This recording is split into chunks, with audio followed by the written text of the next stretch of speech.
dans l'émission Parole de Femmes. Nous continuons dans notre série que nous avons commencé en début de semaine sur l'estime de soi. Et aujourd'hui, nous allons parler de comment avancer dans notre destinée avec succès et réussite. Avec Mathilde. Bonjour Mathilde. Bonjour Annabelle. Avec Anne. Bonjour Annabelle. Et Aurélie. Bonjour Annabelle. Et notre invité spécial, Jérémy Saudril, mon cher mari, Bonjour. qui est là encore Bonjour. pour nous éclairer sur ce sujet, pour nous fortifier en tant que femmes dans notre autorité, dans notre foi et dans ce que Dieu a prévu pour chacune de nous. Et on peut voir que souvent les femmes manquent de sécurité parce que la sécurité est mise à un mauvais endroit, dans des mauvaises choses, comme par exemple dans la beauté. On a beaucoup parlé du physique au cours des dernières émissions. Ça peut peut-être sembler un peu superficiel, mais je pense qu'il y a beaucoup de femmes qui luttent dans ce domaine-là. Donc on va parler un peu du temps qui passe. Alors j'ai fait un rêve cette nuit par rapport à cette émission Parole de Femmes, et je crois que ça va certainement, plusieurs femmes vont se reconnaître dans ce rêve. En fait, j'étais dans une maison et simplement j'ai vu une ambulance qui arrivait un peu en toute panique, et j'ai vu une femme dans cette ambulance, et je m'attendais à ce qu'il y ait vraiment eu un accident ou quoi que ce soit, mais elle était tout à fait normale. Elle avait l'air simplement un peu paralysée, mais elle avait l'air d'aller bien. C'était une jeune femme quand même, et c'est l'infirmière qui conduisait l'ambulance a reformé comme son visage, comme un visage de mannequin qu'on peut voir dans les magasins. Il y avait son visage qui était tout beau, tout bien, tout jeune. Et en fait, je me suis dit, mais finalement, c'est quoi le problème de cette personne? Et elle s'est retournée vers moi, et elle m'a dit son prénom. Elle m'a dit, je m'appelle Adeline. Et là, j'ai réalisé qu'en fait, elle était dans cette ambulance parce qu'elle avait peur de vieillir. Wow. Et en fait, l'ambulance est partie, et je voyais tout ce qu'elle regardait, tout ce que ses yeux voyaient. Et en fait, j'ai vu que dans cette ambulance, elle regardait le moindre petit danger, la moindre petite chose qui pourrait créer un accident. Et en fait, elle était dans une peur de vieillir. Et je crois que c'est le cas de beaucoup de femmes qui ont peur non seulement de vieillir, mais d'entrer dans leur destinée. Et oui, c'est ça que j'ai dit à cette femme quand elle s'est retournée vers moi en me disant son prénom, et que j'ai vu qu'elle avait cette peur de vieillir qui était sur elle. Je lui ai dit que c'est ce verset qu'on trouve dans la parole de Dieu: celui qui se confie en Dieu demeurera éternellement. Et je lui ai dit ça, et je lui ai dit, sois en paix, celui qui se confie en Dieu demeurera éternellement. Et je crois que c'est le cas pour de nombreuses femmes qui ont peur du futur, en fait, qui ont peur de l'avenir, et qui regardent à certaines sécurités humaines, et en fait elles envisagent la vie avec de la peur, et ça rejoint par rapport à l'estime de soi, et comment aussi on envisage la vie. Si on avance dans la vie avec des peurs, avec des angoisses, toujours la peur qu'il y ait un accident, etc., ça va complètement à l'encontre de celui qui se repose en Dieu. Lui, il va demeurer éternellement, il n'a pas peur du futur. Et certainement, beaucoup de femmes ont peur du futur. Et en me réveillant, je me suis dit, mais c'est marrant, mais ce prénom Adeline, ça me dit quelque chose. Et en fait, il y a un film qui s'appelle Adeline. Et dans ce film, la femme a un accident de voiture. Et c'est un peu surnaturel, elle meurt, et tout d'un coup, en fait, il y a un orage qui arrive, et cette femme ne vieillit plus. Elle ne vieillit plus.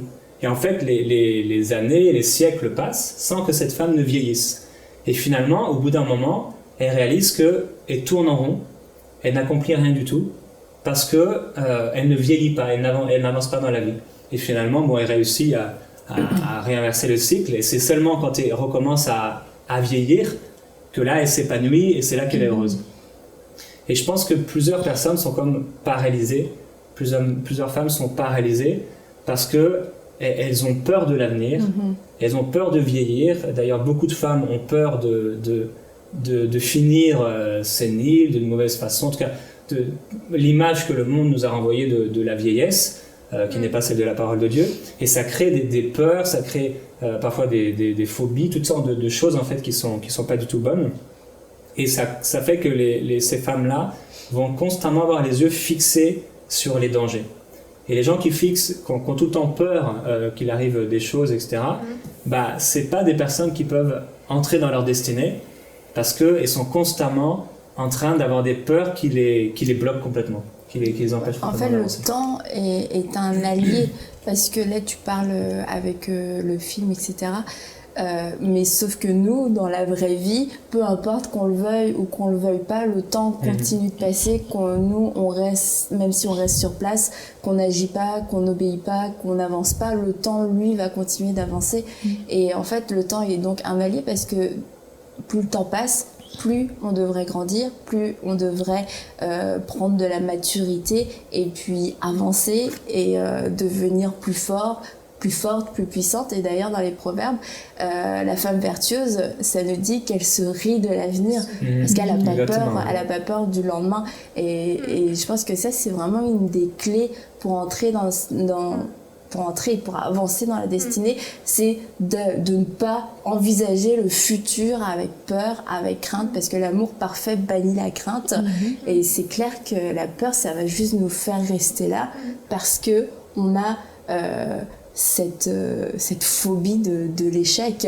Et puis, tu vois, tu as dit dans une des autres émissions que pour la louange, au début, si tu t'étais juste écouté toi-même, tu n'aurais juste jamais commencé, en fait. C'est ça, ben non, absolument pas. Puis souvent, la peur, comme tu dis, nous paralyse.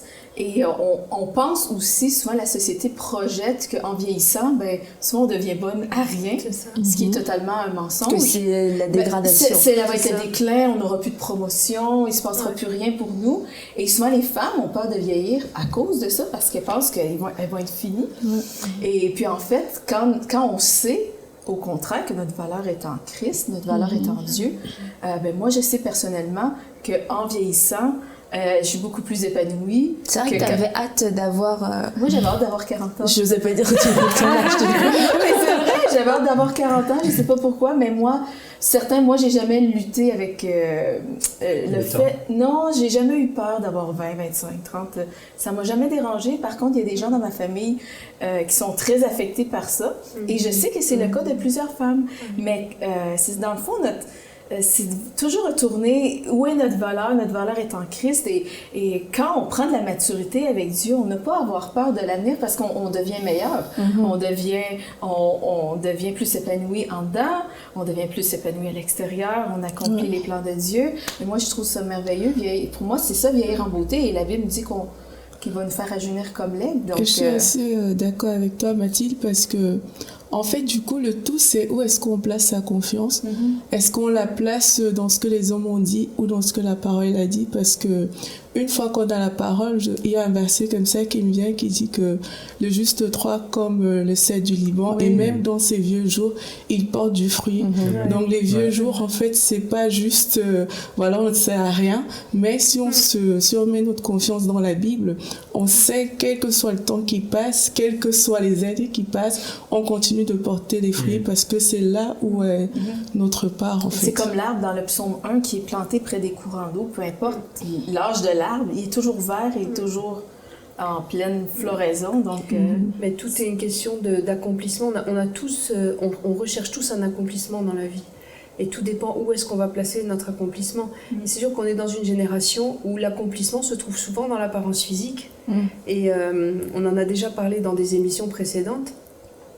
Notre époque moderne met énormément en valeur l'apparence physique, et c'est sûr que le vieillissement, c'est l'ennemi de ce genre d'accomplissement-là. Et qu'au contraire, plus les années passent, plus notre apparence physique est susceptible de se dégrader. Puis si on changer. Mais si on regarde les générations précédentes, les siècles précédents, vieillir, c'était acquérir de la sagesse, acquérir du respect des autres, acquérir une place dans la société. C'était très positif quelque part de devenir quelqu'un de reconnu. On acquérait de la notoriété. Exactement, on devenait un senior honoré, et le vieillissement, la sagesse, le vieillissement c'était synonyme d'accomplissement de la vie et puis de respect, alors que maintenant le vieillissement c'est égal, je deviens un déchet et je vais plus pouvoir être considéré pour ce qui est la valeur principale de notre monde actuel, c'est-à-dire être beau, musclé, bronzé, c'est ce que Hollywood jeune, projette, hein. tu sais. C'est ce que le monde nous projette. Et en tant que chrétienne, il faut qu'on fasse bien attention de ne pas se laisser contaminer par ça. Qu'est-ce que c'est mon accomplissement ? Quel est l'accomplissement que je recherche dans ma vie ? Si c'est d'avancer avec le Seigneur, d'accumuler des expériences qui vont me rendre une source de bénédiction pour mon entourage, alors mon accomplissement est là. Peu importe si je prends des rides ou des cheveux blancs. Si, avec les années qui passent, nécessairement, si on suit le Seigneur, on va porter du fruit. Hein, comme tu disais, cet arbre planté près des courants d'eau, on va porter du fruit. Alors, mais gloire à Dieu pour les cheveux blancs. Qui sont une couronne. Exactement. On porte des fruits, le verset dit qu'on porte des fruits en sa saison. Et dans chaque saison de la vie, c'est sûr qu'on porte des fruits. Et la Bible dit, Jésus l'a dit, en fait, de plus en plus de fruits. Du fruit qui demeure. Donc notre fruit doit être de plus en plus important, de plus en plus lourd. Ça, c'est vraiment ce que Dieu veut pour nous.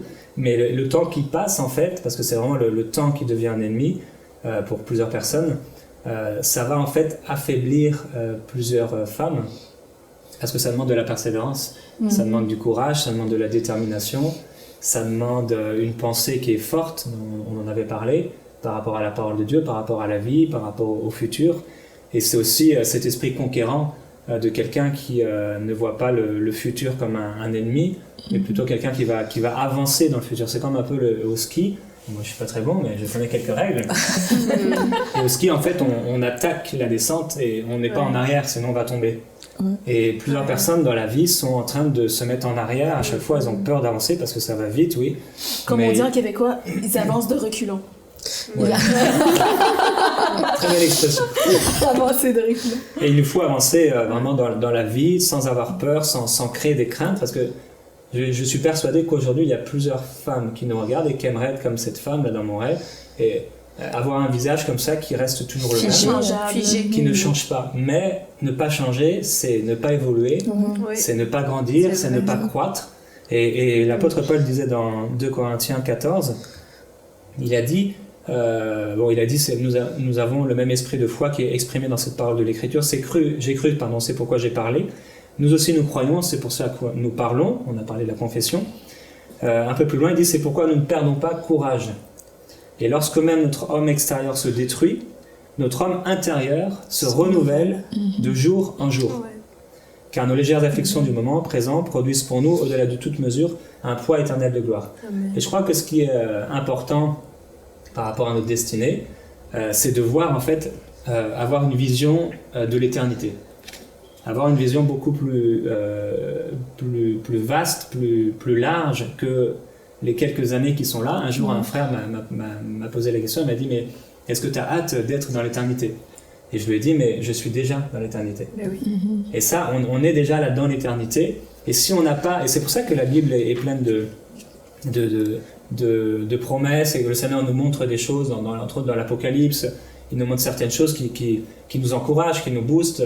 Et l'apôtre Paul le disait aussi aux croyants persécutés, il leur disait « Mais levez, regardez vers le Seigneur, levez les yeux vers le Seigneur. La vie, ce que vous vivez aujourd'hui, les afflictions, mais c'est tellement rien comparé à la gloire à venir. » Et certainement, plusieurs femmes se sont découragées, elles ont fixé leurs yeux sur de mauvaises choses, elles ont alors confessé négativement, et finalement, elles ont mangé un peu du fruit de leur bouche. Et pour elles, c'est important d'être courageuse par rapport à la vie, par rapport au futur, être pleine de courage par rapport au lendemain. Et puis il y a une expression qui dit que celui qui ne tente rien n'a rien, et aussi qui dit je ne veux pas le dire à l'envers, qu'il n'y a que ceux qui font rien qui se trompent jamais. Et ça, c'est sûr que quand on a la perspective de l'éternité, on se dit même si j'ai cette peur en moi qui est là, je risque d'échouer, d'avoir cette perspective de l'éternité, aussi des récompenses éternelles. Tout de suite, c'est beaucoup plus motivant de se lever, de se dire ok, je prends vraiment mon courage à demain, et puis j'y vais, je vais foncer parce que ça en vaut la peine. C'est pas juste l'histoire de maintenant, de cette minute présente, il y a toute une histoire d'éternité derrière. Et dans le temps, on disait pas par exemple, je sais pas moi, le 12 décembre 1714, On disait de l'an de grâce 1714. Chaque année était une grâce de Dieu.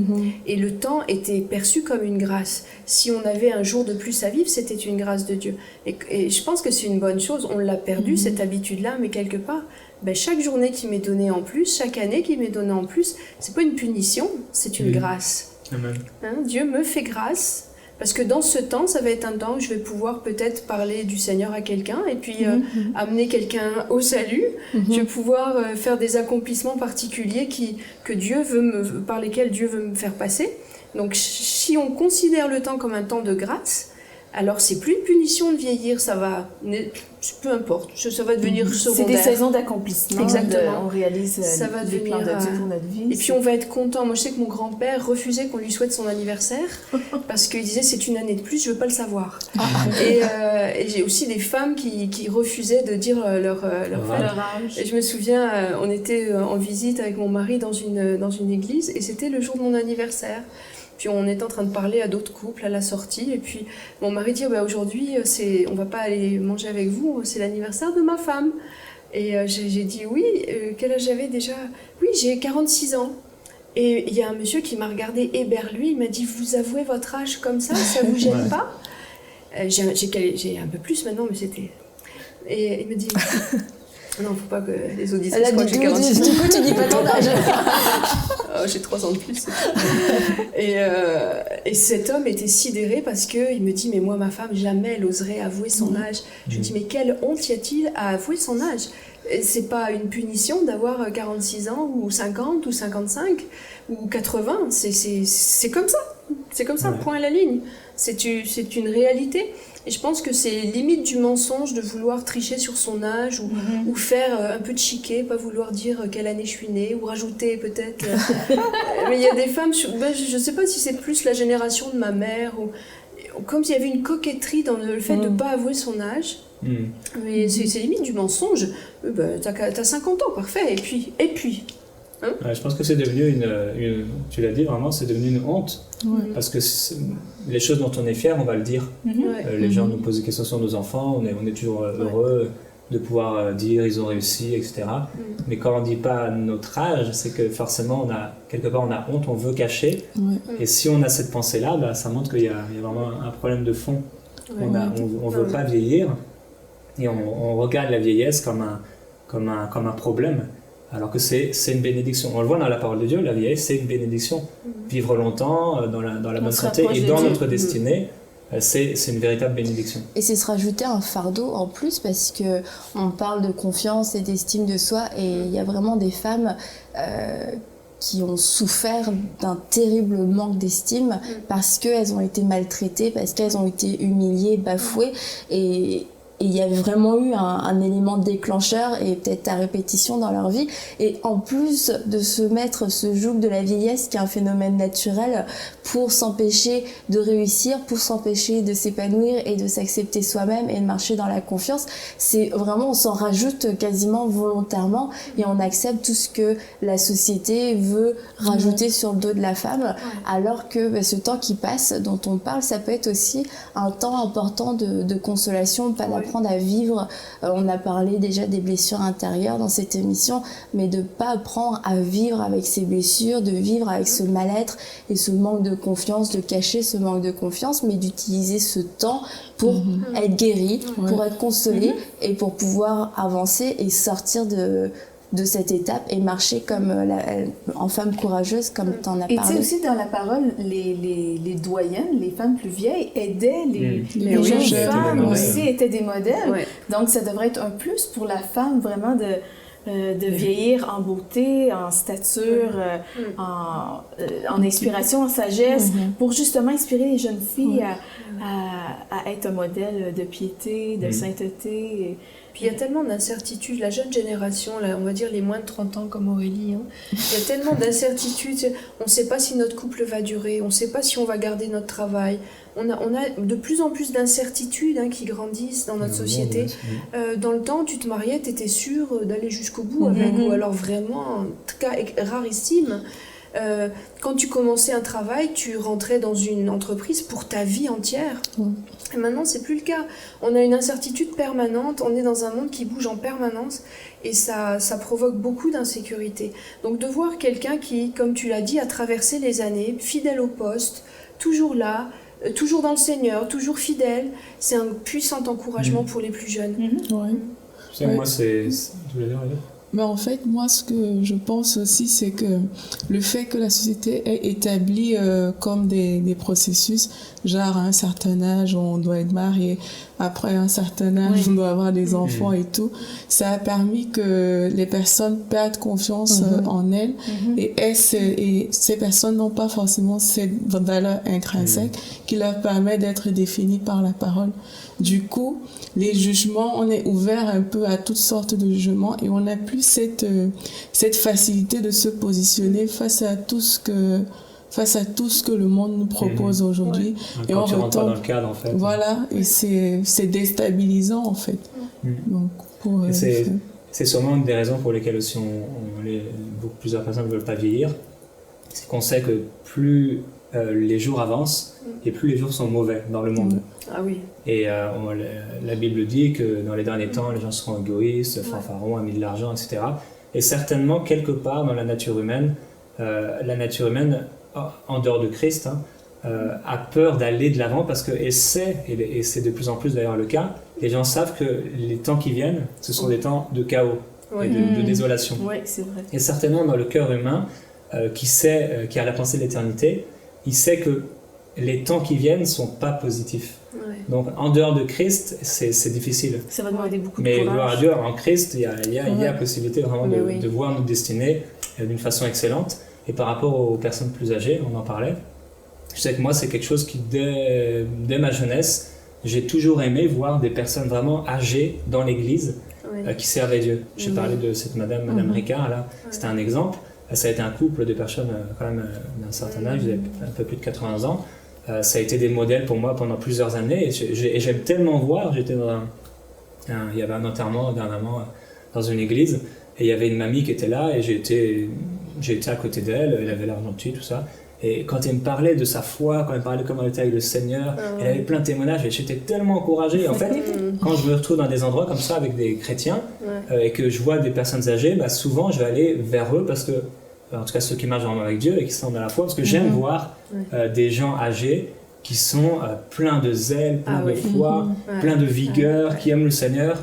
Et ça, c'est un puissant encouragement pour moi. Et juste avant... Désolée, je te coupe la parole pour la fin de l'émission. Mais juste avant de terminer, j'aimerais qu'on puisse prier aussi pour toutes ces femmes qui nous ont suivis depuis le début de la série et qui ont souffert de ce manque d'estime qui les a paralysées pendant tellement longtemps jusqu'à aujourd'hui. Et je voudrais juste que tu puisses leur adresser peut-être un encouragement parce que je crois qu'il y a plusieurs femmes en écoutant qui se sont reconnues et elles savent que Dieu a placé des projets en elles et elles se rendent compte aujourd'hui qu'elles n'ont pas accompli ces choses-là et on veut pas venir non plus pour les condamner, pour dire bah voilà, le temps est passé, dommage pour toi, mais vraiment un encouragement au courage, pour se relever les manches et puis voir plus loin. Donc si tu pouvais t'adresser et puis à elle, et puis aussi on va prier pour elle pour terminer cette émission. C'est ça, quelle que soit votre situation par rapport à cette série d'émissions, on a parlé de l'estime de soi, comment on est et comment on se sent. Et c'est vraiment important que vous puissiez être caché en Christ dans le Seigneur. C'est là qu'est votre valeur. C'est là que Christ vous voit, Dieu vous voit à travers de ses yeux d'amour, de Père. Et je veux vous encourager aujourd'hui à croire pour le surnaturel, à croire pour l'impossible, à croire pour ce que vous avez toujours essayé de faire, mais vous n'avez jamais réussi de le faire, à réussir. Et Dieu est capable. Dieu est capable de créer cette destinée. Dieu est capable de former Christ en vous. Et il faut simplement se laisser faire et laisser Christ être formé en nous. On peut simplement prier maintenant pour qu'il se passe un événement, vraiment quelque chose à l'intérieur de vous qui naisse dans votre être intérieur, qu'il y ait une révélation, des yeux ouverts pour voir ce que Christ a pour vous. Donc on peut prier peut-être. Vas-y. Ok. Seigneur, je te remercie pour ta parole. Je te remercie parce que tu es un Dieu d'encouragement. Ta parole le déclare que même si notre être extérieur se détruit petit à petit, Notre être intérieur, lui, il va de gloire en gloire. Il est de plus en plus fort, de plus en plus puissant. Et je prie pour ces femmes maintenant qui nous ont écoutés pendant cette semaine, afin que ta puissance se manifeste en elles et qu'elles puissent voir. Je prie que les yeux de leur cœur puissent s'ouvrir, qu'elles réalisent l'importance qu'elles ont dans ce monde, qu'elles réalisent que peut-être l'ennemi a essayé de les tuer, de tuer leurs dons, de tuer leurs talents, de leur faire confesser négativement, de les amener toujours à regarder aux dangers, aux obstacles, au regard des autres, à tout ce que les gens ont pu leur dire, mais vraiment qu'elles fixent leur regard sur toi. Père, je proclame au nom de Jésus-Christ maintenant une transformation dans les mentalités. Amen. Nous détruisons les forteresses qui s'opposent à ta volonté dans les vies. Nous les détruisons au nom de Jésus-Christ. Nous proclamons ta parole, Seigneur Jésus-Christ. Merci pour les femmes que tu as établies dans ce monde. Tu as dit certes qu'elles avaient une nature peut-être plus fragile, mais tu as aussi dit dans ta parole que tu choisissais ces choses fragiles, ces choses qui parfois sont vues comme des êtres faibles, pour confondre les fortes et les puissantes. Et on te glorifie, Seigneur Jésus-Christ, de ce que tu fais de ces femmes, des femmes qui sont fortes et puissantes dans leur vision, fortes et puissantes dans leur caractère, fortes et puissantes, non pas à cause d'elles-mêmes, mais à cause de toi. Tu es le roi de gloire, et tu es celui qui nous amène de gloire en gloire. Et je déclare que plus les années passent, et plus le temps passe, et plus il y a des femmes qui se lèvent dans notre génération, remplies du Saint-Esprit, remplies de zèle, remplies de courage, remplies de vision et de détermination, afin de porter des fruits là où elles se trouvent. Nous te glorifions, Seigneur Jésus-Christ, nous te glorifions, Dieu Tout-Puissant, toi qui as amené la femme sur la terre. Et cette femme est tellement précieuse pour toi. Merci pour ce que tu vas faire, je crois, Seigneur Jésus-Christ. À cause de ce rêve, à cause de ces émissions, à cause de ces partages que tu nous as donnés, des vies vont changer maintenant. Ces femmes qui étaient paralysées maintenant commencent à marcher. Amen. Au nom de Jésus-Christ. Amen. Amen. Amen. Merci beaucoup. Merci à vous toutes, mesdames. Merci à toi pour ton message et ta prière puissante d'encouragement. Soyez des femmes de conviction, des femmes courageuses parce que Dieu vous a oint, Dieu vous a équipé pour faire une différence là où vous êtes, pour faire une différence dans votre famille, dans votre entourage. Vous avez reçu cette autorité en vous pour déclarer des choses extrêmement puissantes. Vous avez cette force en vous qui fait trembler le diable. Et on va continuer demain. Amenez vos maris demain pour regarder l'émission parce qu'on va parler de la responsabilité et le rôle du mari pour justement aider la femme à découvrir sa valeur.